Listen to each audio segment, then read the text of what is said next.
I'm nicodehaan, and welcome to Living a Primal Lifestyle, where we explore a return to a more balanced and natural wild world. To recover our natural health, regain our rights and freedoms, and I'm Ellen DeHaan. It's a beautiful day in Durango, Colorado. Right now it's 53 degrees, a low of 39 degrees with a high of 66, and we have a lot of sunshine here. Yeah, well, fall is upon us. Yeah, it's really nice. I'm looking forward to it. Heat on in the house and change the quilt to a comforter on the bed. Please subscribe to our YouTube channel. Hit the subscribe button. Hit the like button. Yeah, and we also post the show on Facebook, LinkedIn, and we also put it on Odysee. There's a couple of glitches on Odysee, so I don't know if we're going to continue that, but I hope to. Anyway, hit the link below the show notes to maximize your nutrition with the products from Mother Earth Labs. These are products that we use to supplement our diet. And you can reach me, of course, at nicodehaan@me.com if you have any questions or suggestions for the show. We look at mainstream news stories about anti-aging, natural health, and history, climate, as well as our freedoms, and we do our own analysis. All the topics for today's show are in the show notes listed below in the description. Sometimes we have a video in there. I think we have one this time. So hit us up on any questions. You can also leave them in below the show notes in comments on YouTube or on Facebook and LinkedIn, and we'll probably answer those for you too. Probably. Yeah, we most will. likely. Yeah, we will. Okay. And the other thing, what was I going to say? I forgot. I don't know. All right. Okay. Oh, the new format. Yeah, we're trying out a new format, and all these. I'd like to hear your comments on the, if you wouldn't mind putting some comments below, viewers and listeners, see if you like the new format with the ability to look at the articles and pictures and things that we post. Well, we notice other people have been doing that, and even though we put the show notes there so you can read them for yourself later on, right? Or maybe during the show if you're listening on just audio. But we just wanted to be more professional. The previous program that we used was kind of glitchy in that, and this is a little. When you started the show, that was the way it was set up. It was set up so that you could see the articles, you could see the pictures. Yeah, when I was on the graphs, right? Yeah. And then when we moved here, we had to switch over to another platform. And we wanted to keep the cost low, so it was kind of a free program. Then we upgraded it, so it costs us like $24 a year. But now there's new services out, and quite a few. Quite a few of them. And we're trying one. It's a little bit more money. I think it's around $250 a year or something. But it's we want to make it professional as possible, so we can actually show you what we're talking about, and hopefully that's helpful. So that's it. That's our spiel. So let's get started. So we're talking today about this first article. It's called about the fall vaccine guide of 2024, when to get your shots, how to stack them if you want to do those things. It's that time of year. It's the middle of September, and there's lots of conversation about flu shots and RSV shots and pneumonia shots and COVID shots and all kinds of things going on. So we thought we'd talk a little bit about it. Yeah. So as the weather cools down, seasonal illnesses start circulating, and now's the time to start thinking about vaccines. And the health experts are recommending certain shots to protect against viruses that can cause illness, especially as people begin spending more time indoors. Now, we've talked about viruses being dead bits of matter, but they're not cells, they're not alive, but they clog up the system, and they do disrupt the system. And there's a video at the end of the show notes that talks about this.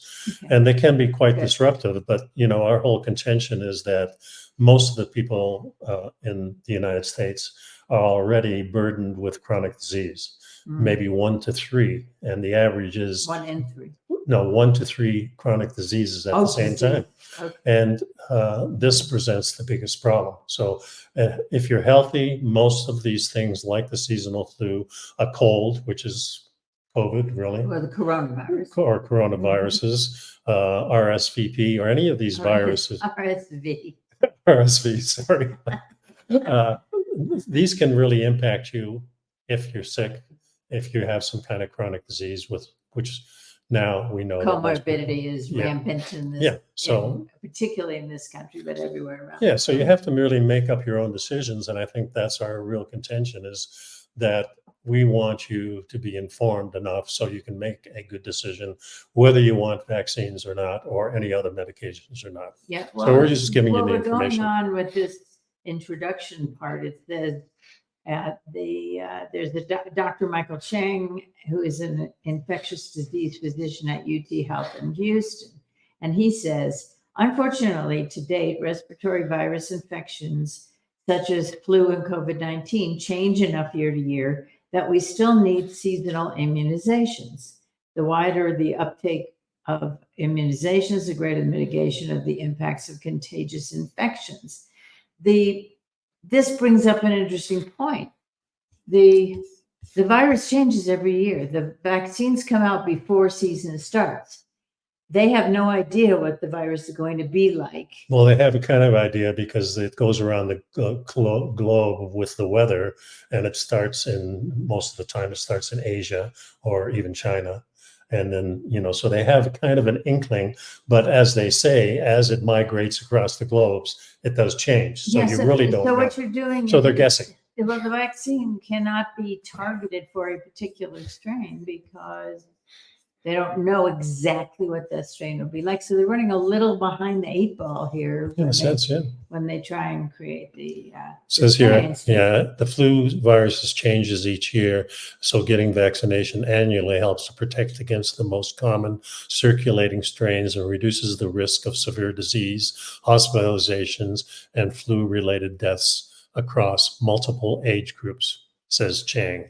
Yeah, now we do know, based on information that has been released since in the past 3 years, let's say, that in fact the vaccinations do not prevent you from getting the disease, whatever it might be. Right.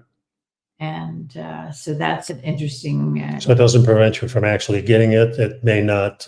You may get it several times. Yeah. And that's really been our experience. We know a lot of people that get vaccinated, and they get the flu, and they get the flu, whatever. Yeah. Mm-hmm. And it does say. Well, now they're trying to say here that the CDC, the Centers for Disease Control and Prevention, says that vaccine is particularly important for people at a higher risk of developing serious complications from the flu, including people who are over 65, pregnant women, and people who have chronic health conditions like diabetes, heart disease, and chronic kidney disease. Well, there we have it right there. There it is again. Well, and it says pregnant women. Now, are they saying that that people are a higher risk because you're pregnant? Well, I don't know. Draw your own conclusions. I guess so. So then it starts talking specifically about a few different vaccines, and it goes to COVID-19. And it says that COVID-19 is now being questioned as maybe an endemic virus like the flu. So because of that, and because the virus continues to mutate from its original strain, scientists continue to make updated vaccines that target newer variants and can reduce the risk of severe illness, hospitalization, and complications. They don't say it does. Well, the vaccine reduces the risk, but we don't know at what level it says does. It reduces the risk of catching COVID-19, but we know that the recent research that has studied everything that happened in the last 4 years has said, well, it didn't actually prevent anybody from getting COVID-19. It may have prevented some people. I don't know. It's very, when they have these statistics of people that have died from COVID, is it people that have died from COVID, or is it people that have died with COVID? Had COVID when they died. Or did they die actually from the vaccine too? That's another question. So they lump all these things together and you really don't know what's going on. And there are some doctors that do clarify these things. And we think most of the time that you're dying with COVID, but not necessarily from COVID. Well, and again, you're dying from the chronic diseases that you have. Everybody, and COVID probably doesn't help. So many of these people have the comorbidities of 3 or 4 or more and between high blood pressure, diabetes type 2, and cardiac issues and pulmonary issues. And it's just an added insult to your immune system. So they talk about RSV. Yeah, and that's that respiratory syncytial, I don't even know, syncytial virus. So, and it says it's often associated with children. Well, until about 2 years ago, it was exclusively associated with children. And all of a sudden. Well, then they started including the elderly, and now it's just about everybody, I think. And there's, well, they said an older adult. Yeah. And so people that are 65 and older. And so they recommend the vaccine for all people ages 75 and older, adults 64 to 75 who are at increased risk. When given to older adults. Including those who have a chronic heart or lung disease, a weakened immune system, or live in a nursing home. Interesting sentence. Yeah. And the CDC and the American Academy of Pediatrics recommends Beyfortus for most infants and children, though Synagis may be used in some cases. So there's a couple of different ones that they recommend. So those are the recommendations. You say here that there's no current RSV vaccine option for children, right? Which is, and children are the primary sufferers from RSV, particularly newborn infants. And I don't know. All right, then the question becomes, can you stack your vaccines? Can you get them all at the same time? Are there any side effects? What exactly, is it safe? You know, that kind of thing. And it says, according to the researchers, it is generally safe to receive multiple vaccines simultaneously. And this is very convenient for most people. Combining vaccines is associated with a slightly higher risk of mild reactions, such as fatigue, aches, and pain at the injection site. No apparent reason not to get multiple vaccines on the same day. However, it says in this article, individuals who have experienced a more intense reaction or side effects to vaccines in the past might consider spacing out certain reactogenic vaccines from each other. So they say it may be beneficial to separate adjuvanted RSV vaccine and COVID vaccine. It doesn't mention whether it's mRNA or whether it's the adjuvanted COVID. Yeah. Mm-hmm. So the next article is called, here it is right here, about half of Americans plan to skip the COVID and flu shots. A doctor explains why this is very concerning. Thought this was interesting because, of course, just to be clear, that we have never received any flu vaccines and we never took any of the COVID shots. And we don't get the flu. And we never. There's seldom we have any kind of symptoms like that, but you know, maybe we were just lucky. Yeah, well, whatever. Or we've taken steps to boost our immune systems and we took precautions. And I think a lot of people are getting on that kind of bandwagon where we think that the food is the primary contributory to our health. Mm-hmm.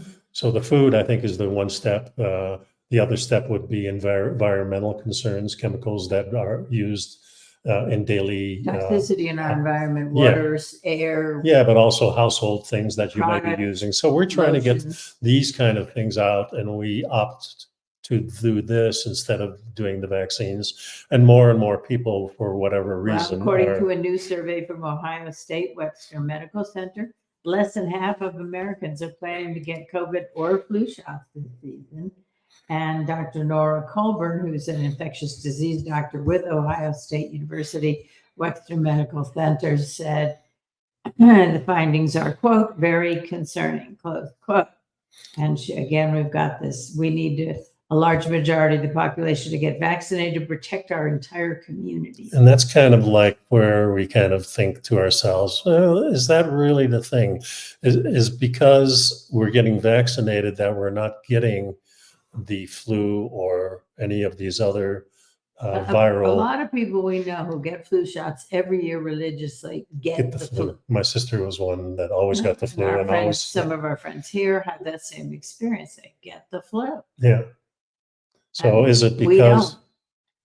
Yeah, and we don't know if it's because of what they're eating, And of the chemical exposure, or whether it's because of the vaccine or not because of the vaccine, or whether the vaccine does any good whatsoever. Yeah, so we don't really know any of that. Mhm. We're just going our own way and trying to make sense of this whole thing. Yeah. So it says here it also protects you from multiple from complications of both infections. That's the flu and COVID. Yeah. And we know that people who get influenza and COVID can have increased risk of bacterial infections, as well as cardiovascular events like heart attacks and strokes. Yeah. Well, likely, if you're healthy, if you don't have cardiac issues, if you don't have if your immune system is not terribly compromised, you're not likely to have these complications either. Yeah, of course, they did a survey and found that adults 65 and older are most likely to get the recommended vaccine, are most likely to get the recommended vaccines because they're most at risk of getting severe disease. And we really see the vaccine protects them from severe disease, hospitalization, even death, this author says. Coburn, the infectious disease doctor at The Ohio State. Yeah. Okay, well, so news is not looking good. However, now we get to an interesting article. Yeah, let me scroll down and start at the beginning here. There's quite a lot of citations here. Yeah. Natural and vaccine-induced immunity are equivalent for protection against the SARS-CoV-2 infection. Well, that's interesting news. That's a new development from the mainstream sources. Yeah, go ahead. Yeah, to compare long-term cumulative risk of SARS-CoV-2 infections associated with natural and vaccine-induced immunity. That was the goal, the objective of the study. Yeah. So, and they used several methods, but the introduction really says here that real-life evidence has consistently shown that both natural immunity acquired after the infection and induced immunity acquired by anti-COVID vaccines have protection against both have protection. And of course, I think one of the things we have to realize is that they're taking this from the population of people that are 60% of the Americans have some kind of chronic illness already. Well, so I'm thinking, and I'm just thinking logically along the lines of that if we had a population that was 90% really healthy with no chronic disease, what would these numbers actually show? So for me, this tells me if I'm extremely healthy, I'm going to do better not taking the shots. And that's the conclusion that we've come up with. Yeah. This is our own opinion. Personal. Yeah, this is our personal opinion. Well, it says the actual study included 22,471. It is under result. Let's see, who were exposed to natural immunity. Among them, 19,418 were sets of citizens who had experienced natural exposure, vaccine-induced exposure, and no exposure. And the average age of the group was 32.6 years, 51.9% were male. But the point here is, I mean, okay, these are pretty young people, 32, is the average age. So, but remember that we have half of the population of young people now being obese. That's true. And you got children with and I think obesity is now considered a chronic disease too. Yeah, and is it a disease or is it the food? Yes, food causing the disease. Yeah. So the risk was similar between infected and vaccinated subjects, but was considerably higher among controls. And so the risk steadily increased over time in the control group. No, among the latter, yeah, that's control group, yeah. and then convert, and then in the opposite direction, the trend of the cumulative risk among infected and Vaccinated. between the vaccinated and the infected was very, very similar result. Yeah. So there really isn't. So it does show that natural immunity actually does protect you. Probably just as much. I mean, there's some charts here. Mm-hmm. And again, we're talking about an average population that is already 60% compromised Right. with some kind of. So that they said both natural and induced immunity offer significant protection when this is under discussion, when compared to individuals who did not have COVID-19 immunity. So there were very similar results. And that's what they found in this particular study.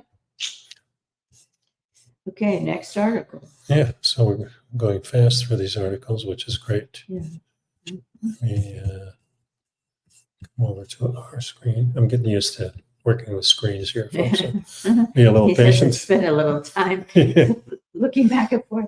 Yeah. Okay, so the next question is, the next article is entitled "The Latest on Where Gaza's Polio Came From." Yeah, the reason I put this article in here is because I want people to realize that a lot of the infections of viruses, and polio is another virus that polio and malaria, or what was it, typhoid, and all kinds of diseases have swept through our populations when the populations are under real high stress, jammed in together, lack of sanitary facilities. So we have to think about what's going on in these zones and then kind of compare it when polio came out in the late 1800s. We were deep into the industrial age, using a lot of different chemicals that were never in the environment before. There was a surge during the First World War and a huge surge after the Second World War when we started detonating these huge hydrogen bombs and atomic bombs. And of course, all the chemicals in Europe and places where the war was going on, just think of what's going on there. People don't have food, high stress situations, and now we have all the chemicals that are bombarding you too. And you would pretty much eat anything. There were stories that my dad told me about people eating wallpaper paste. You know, under desperate conditions, we're going to try to survive, and we're going to eat anything that gives us any kind of energy. It doesn't make us throw it back up. Yeah, pretty much. I'm sure that happens. Yeah, sure. And it also points out here that in this particular situation, there was solid waste everywhere, no clean drinking water, and no hygiene. So what happened was that they figured out, and health officials then sequenced the polio virus that appeared in this particular case, where Gaza's polio came from. Okay, thank you. There you go. I wanted to first point out, just to start, that polio is a highly infectious virus that can lead to paralysis and even death. It is often spread through fecal matter. This is a problem in Gaza, which has suffered destruction, much of its water treatment infrastructure. Yeah. So this is, you know, if we're getting polio shots and things like that, it is because everything is so bad there that they need. And there is a lot of charts that I've looked at in the past, and we've talked about on this show, where the polio has, the shots were given at a time when polio was dramatically decreasing already. So there wasn't really a correlation between the vaccine helping anybody and it's being disputed, no doubt about it. But when I think you look at the scientific papers and many of the doctors that we respect, they're saying that the decline happened before the vaccines were even produced and given. Well, it shows here, it says just above where it says no, you're right, you're perfect, wherever the polio came from. It says one confirmed case of polio is considered an outbreak because a single case, they say, points to roughly 200 more people who are infected but not showing symptoms. No other cases have surfaced in Gaza so far, but there's lots of treatment going on, and they're administering vaccines and so on, especially to the children. So then they say, well, where did the polio come from? And health officials sequenced the polio virus and traced it to a strain that was last seen in Egypt in 2023. So the situation is that it says the oral vaccine, which is comprised of a weakened form of polio virus, is extremely safe, and it does protect the recipient from getting polio. It's also easy to administer, just requires 2 drops in the mouth and no needles. However, when the weakened virus is shed in a person's stool, it can mutate and regain its ability to cause disease. Now, the newer vaccines, apparently, according to this article, are no longer, it takes 3 separate incidents for it to regenerate, so it's not likely to do so. But it says, but the point here is that we talked about it with, when we talked about the soldiers in World War I and World War II becoming very ill and dying from typhoid and other infectious diseases because they were jammed in together. The hygiene was not up to par. Well, you can't get out of the foxhole to go to the bathroom, right? I mean, the sanitary conditions were lacking, and the stress level was unbelievable, and the toxic energy and substances that were being released by munitions and other things. Yeah. So it was just another example of how that can happen. Article goes on to say there's more than 200 teams have been involved in the vaccination effort, tracking the number of children in Gaza and how many have been vaccinated. The data was watched over very closely until we were confident that we have reached more than 95% of coverage. So an interesting super response to 1 case of polio. Yeah, still the territory is but one place in the world where the virus is present. These spots have things in common like insecurity, poor hygiene, and reduced access to healthcare and routine vaccination programs. And it doesn't mention the stress here, but you've got to take that in consideration, I think. So, it's all these chronic diseases and things like that come from our modern living. That's the way I feel about it. It's seems like it. Yeah, and it's not just that. I mean, we have a lot of things that, of course, that our mainstream companies want us to use on a regular basis. Not only in our food as food additives, they want us to eat the junk food. They want us to use all these different products. You and I have talked about stop using a lot of the products for our hairs and the soaps and things like that.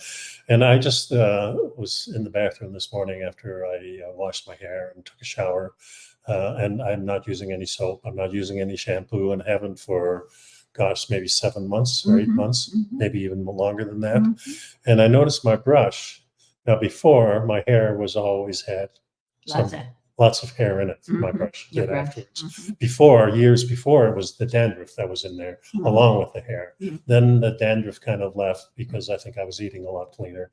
And now all of a sudden I'm looking at my brush every single morning. There's no hair in my brush. You're not shedding. I'm not shedding. And it's just, there's a lot also, your hair would seem like it was very oily. Yes, and that you were washing it every single morning because it was really oily. Yes, I've had that problem all my life, and now I don't have that problem anymore. My hair is, it's not dry. You need a haircut, but I do need a haircut, but that I haven't stopped yet. Right. But I remember the long hair. I liked that one back in the 60s and 70s. So maybe someday I'll grow it. Not right now. It's not in style, that's for sure. But the thing is, it wasn't your best. Anyway, yes, but the point is that you even that you don't use shampoo and you don't use any kind of conditioner. I don't even use sunscreen anymore. Well, we're going to get to that. Yeah. But the point is that your hair is no longer oily. Now, how odd is that? And I feel a lot better. My skin feels a lot better, and just my general health, I think, has improved a little bit from that. And I think all these little things that we're discovering over the years and have added into or taken away from our regime on a daily basis has helped us to stay healthy. Well, here's the thing. We just had a big birthday party for you, 80 years old. Yeah. And we had at the dojo, they had a big celebration for you, and the recurring theme throughout the party and every celebration, every person who's wished you a happy birthday is, well, my gosh, you sure don't look 80. And I think that what we're doing is working. And what we're doing, our goal is to age with health and grace so that we don't suffer and we don't have any aches and pains, and we're able to go about and be active.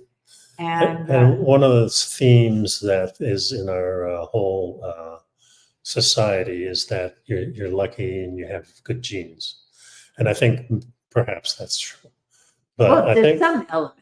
I think there has to be some element of that. However, my dad died in his mid-70s.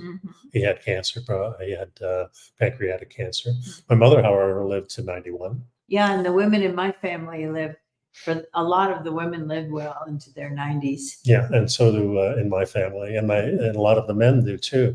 And I remember meeting my aunt that was already, when I was in Holland, I was 6 or 7 years old. I met an aunt that was already 100 years old, and she lived to 103.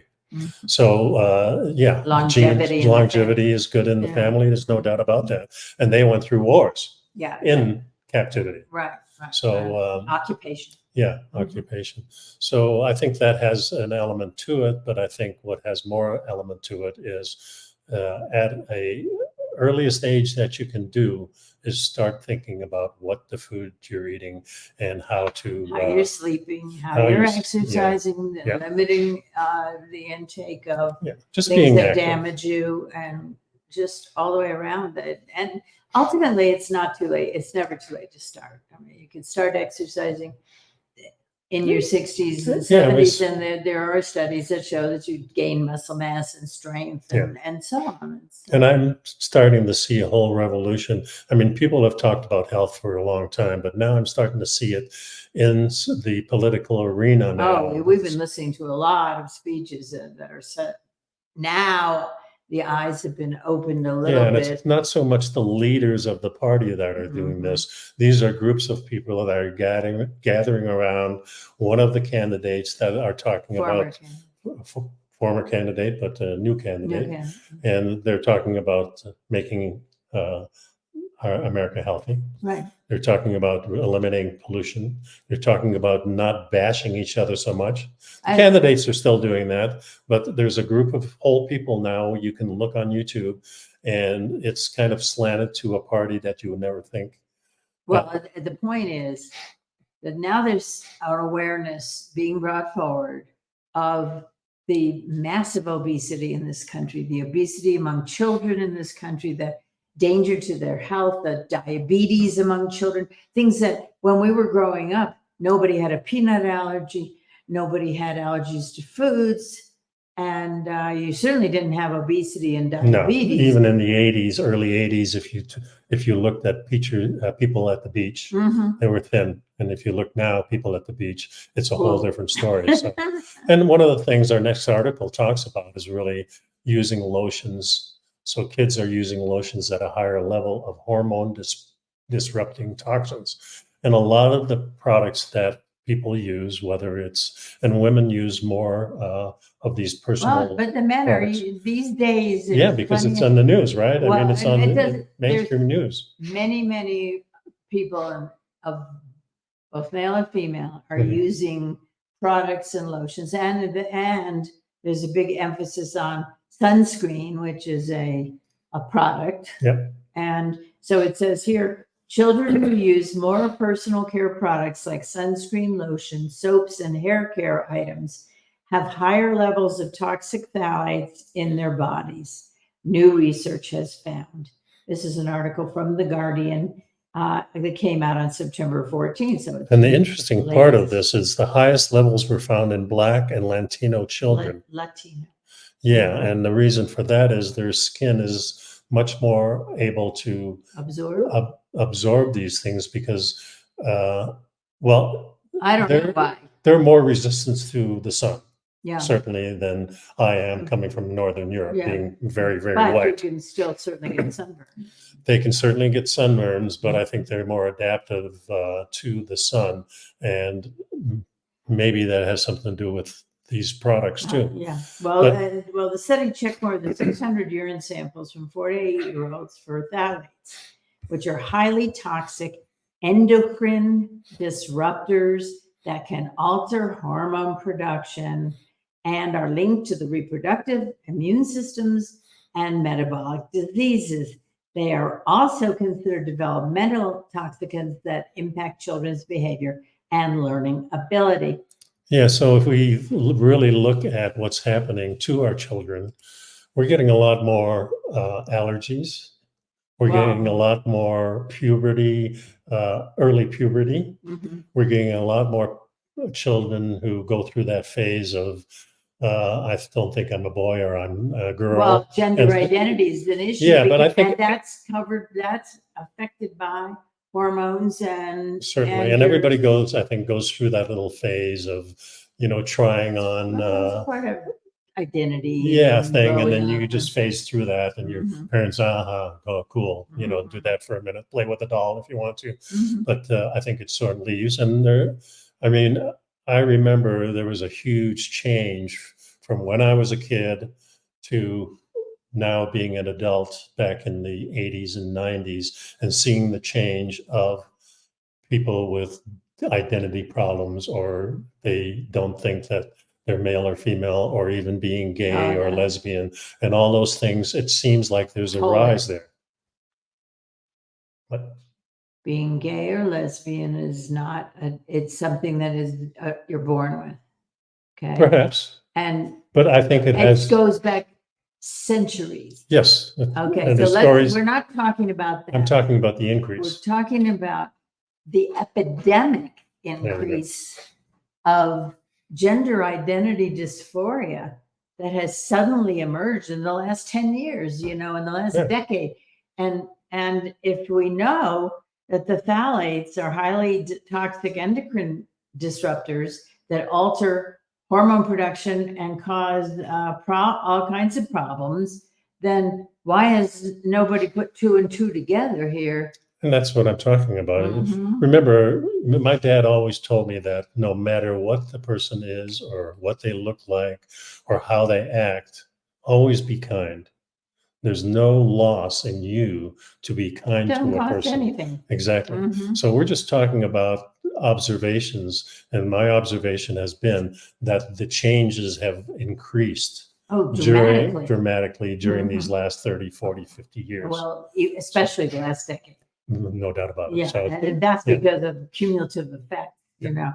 So it says that the results show that the use of skincare products on children are sources of exposure to these chemicals. And also, what definitely raises concern is that the products tend to be used frequently and over long periods of time. So there's a cumulative effect. So here it says the phthalates are common plasticides and in plastic containers across the economy, and many companies also add them as ingredients in personal care products to help stabilize them or carry fragrances. Phthalates can migrate from plastic containers into personal care items, and recently testing has also found them widely contaminating food and medication. Also, just touching plastics, wearing plastic things, synthetics so these things can migrate not only into our food, but probably into us. Well, yes, if you're wearing a synthetic fabric, your skin is a huge receptor, and it can absorb right through the skin. And it says use of lotions. Well, before that, the body eliminates the chemicals quickly, but humans are exposed to such a high level of them and via so many routes that the consistent exposure does present a health risk. Yeah. So the use of lotions like moisturizers or sunscreens, as well as oils, are associated with higher levels in children. The highest levels in children. And those who reported using lotions in the previous 24 hours showed higher levels of the type of phthalate that migrates from plastic into products, while hair oil usage was strongly associated with the type of phthalates intentionally added to products. So that may be, all right. So that, Yeah, so cheaper products that are purchased from a dollar store instead of a higher end store are more likely to have product with higher levels of phthalates because it is likely have been in the plastic tube for longer and potentially being subjected to higher heat, two issues that cause the chemical to migrate to at greater rates. yeah, and products that are labeled phthalate free are typically more expensive, but that only means that the chemicals were not intentionally added to the product. Phthalates from containers can still migrate into phthalate free products. And the study found no difference in the levels of the chemical in the urine of those who used phthalate free products compared to those who did not.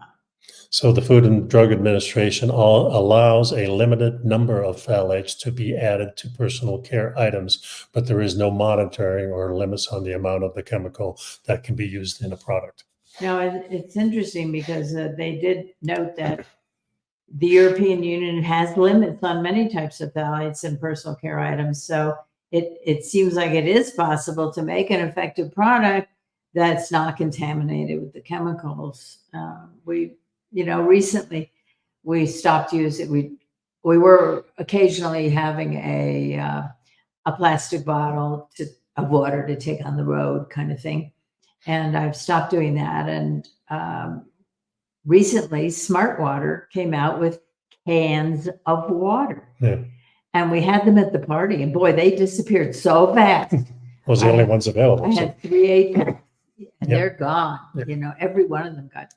So I think we have to be concerned about these types of things and incorporate some way of removing them from our lifestyle so we can be healthier. And certainly children are the first line of defense here. Mhm. But think about it when you're older, you're Well- probably just as subjective to or susceptible to that type of intoxication. Well, and they talk about the fact because children are much smaller, that the impact is proportionally higher. Yeah.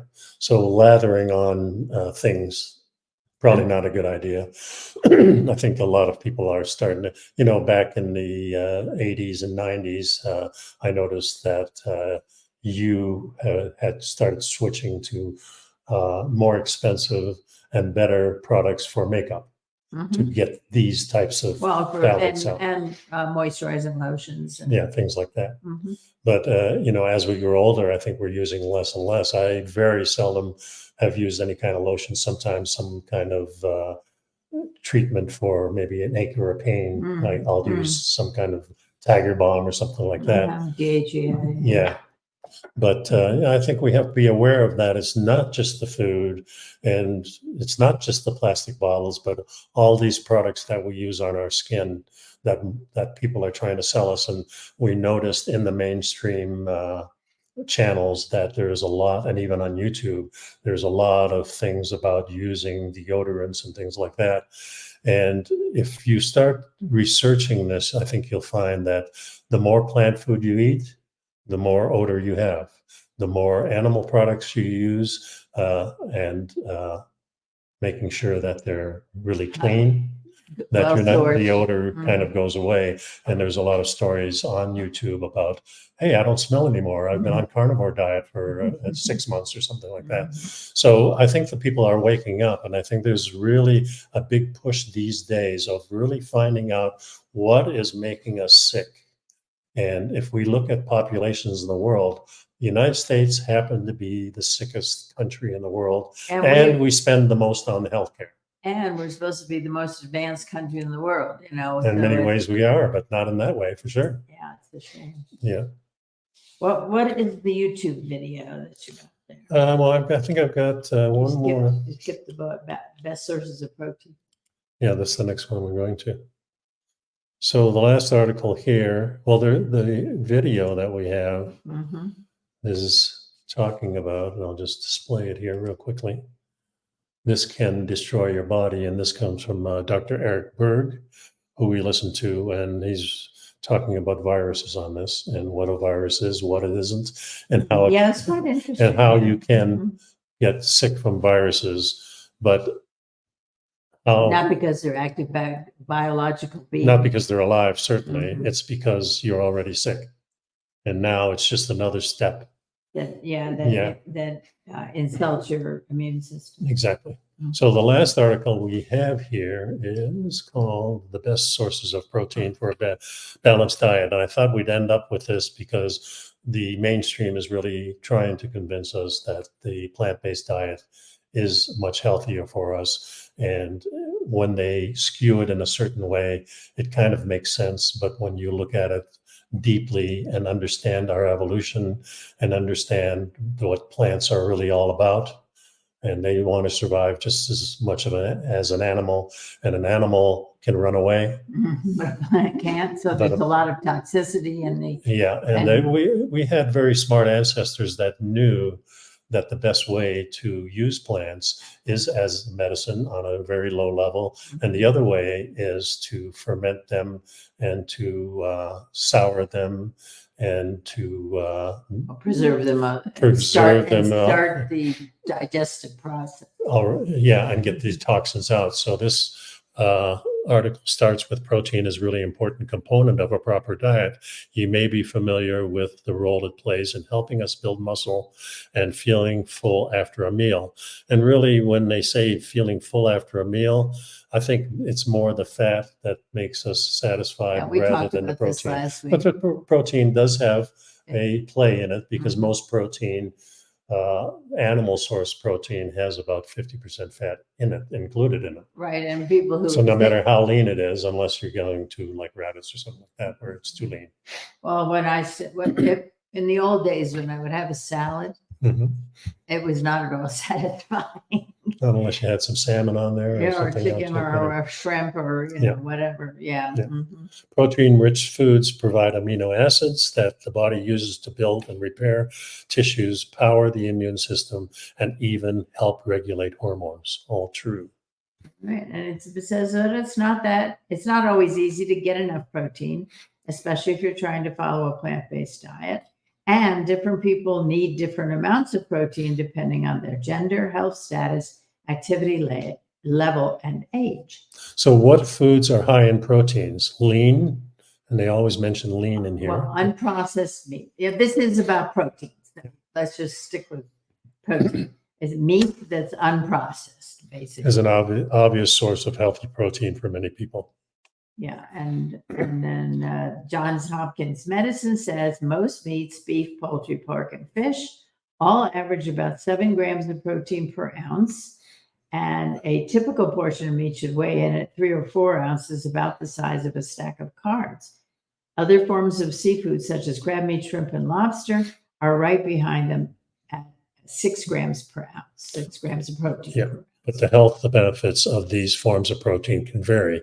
Lean meats like poultry and pork provide more nutrients like iron and zinc, while fish provide more heart-friendly omega-3 fatty acids. And don't forget about eggs. They too are a complete protein source, says Harvard Health Publishing. They come in at 6 grams of protein per ounce. Yeah, it's funny, still an article like this doesn't really talk about red meat that much, which we eat a lot of, and is a very healthy thing and does have omega-3s in it, along with the saturated fat. And all kinds of micronutrients and macronutrients and things you need, and iron and whatever. Yeah, so, but getting the right kind of protein can be challenging on a plant-based diet. Although plant proteins do contain all 9 essential amino acids, some experts say that it's not always present in adequate amounts in their standard serving size. Yeah. It's not only that part of it too, but a lot of it may not be bioavailable. And what souring and fermenting and what's the other process? I'm blank, but there's another process where we ferment the food, the plants. It'll come to me. Yeah, the pickling is the souring, but there's another process. Or fermenting. Yeah, fermenting is the other one. Yeah, instead of distilling. That's what I was thinking. Yeah. So all these things have a process that removes all the plant-based phytates and anti-nutrients and then activates those amino acids. And if you don't do that, so if you're eating a raw plant-based diet or just cooking it, you're not only just removing the nutrients, instead of by having the cooking process. by the cooking process. But the fermentation actually locks them in. Mhm. Why do you think the Asian population years and years ago put these big vats in ocean water and let them ferment for years? Now that's a painstaking proposition there. Now you have to wait 7 years for this to become a good source of amino acids.